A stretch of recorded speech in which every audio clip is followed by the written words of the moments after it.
Hello बच्चों, चलिए प्रश्न को समझते हैं। दो पोलराइड P1 तथा P2 को इस प्रकार रखा गया है कि इसकी अक्ष आपस में लंबवत है। P1 पर आपतित अध्रुवित प्रकाश की तीव्रता I0 है।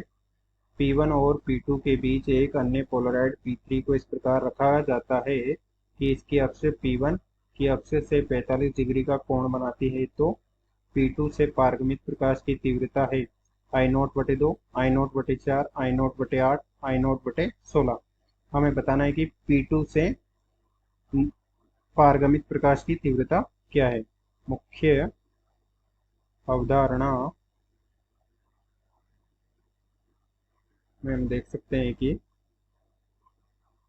किसी पोलराइड पर जब कोई अध्रुवित प्रकाश जिसकी संचरण की दिशा के लंबवत सभी दिशाओं में कंपन होता है, अध्रुवित प्रकाश को किसी पोलराइड पर आपतित किया जाता है, तो निर्गत प्रकाश समतल ध्रुवित प्रकाश होता है तथा इसकी तीव्रता आपतित प्रकाश की तीव्रता की आधी होती है।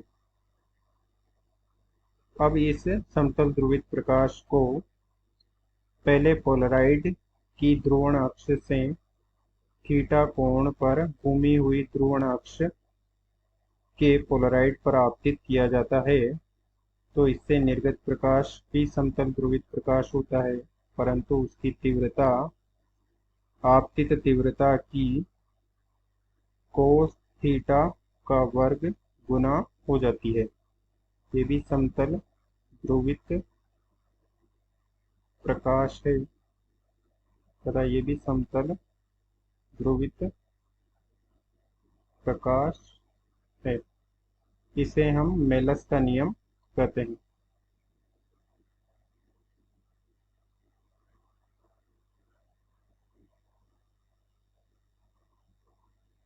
अब चलिए प्रश्न कॉल करते हैं। प्रश्नानुसार किसी पोलराइड पर अध्रुवित प्रकाश जिसकी तीव्रता I0 है,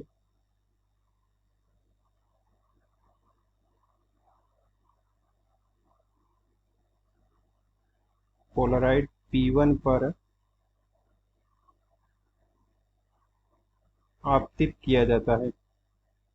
ये पोलराइड P1 है, तो इससे निर्गत प्रकाश की तीव्रता हो जाएगी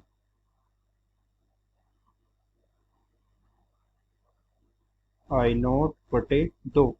ये क्या होगा? समतल ध्रुवित प्रकाश। तथा प्रश्नानुसार हमें एक दूसरा पोलराइड P2 दिया गया है जो जिसकी अक्ष P1 पोलराइड की ध्रुवण अक्ष से समकोण पर है। इस प्रकार से P2 पोलराइड की ध्रुवण अक्ष P1 पोलराइड की ध्रुवण अक्ष से 90 डिग्री का कोण बना रही है। ये P2 पोलराइड है। अब एक अन्य पोलराइड P3 P1 पोलराइड की अक्ष से 45 डिग्री का कोण बनाते हुए रखा गया है। इस प्रकार से पोलराइड P3 P1 पोलराइड के ध्रुवण अक्ष से 45 डिग्री का कोण बनाते हुए रखा गया है। तो इस 45 डिग्री के कोण वाले पोलराइड से निर्गत प्रकाश की तीव्रता इस पर आपतित तीव्रता का कोस थीटा का वर्ग गुना हो जाएगी। यहाँ पर हम मान रख देंगे I0/2 कोस 45 का वर्ग, जो कि हो जाएगा गुणा 1/2। तो I डैश बराबर हो गया I0/4।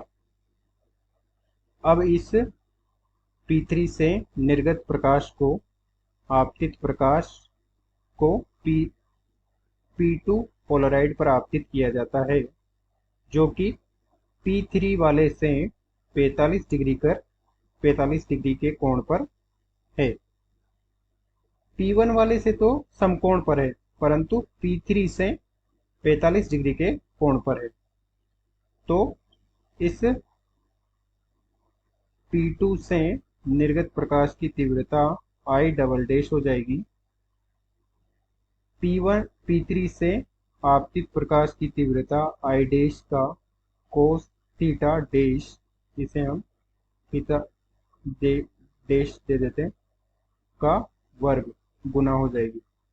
जो I डैश मान रख देंगे इसमें। I डैश का मान है I0/4 और कोस 45 का वर्ग, जो कि हो जाएगा I0/4 गुणा 1/2।